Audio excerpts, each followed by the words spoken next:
Welcome back to another technical deep dive here in the debug zone. Today we're tackling a big question and breaking it down with insights from other users. Hopefully this clears up some misconceptions and helps you get the answer you need. So buckle up, stay a little curious, and let's jump right in.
And that's a wrap.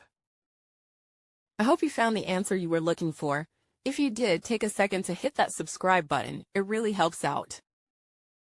And let me know in the comments which solution worked best for you. See you next time in the debug zone.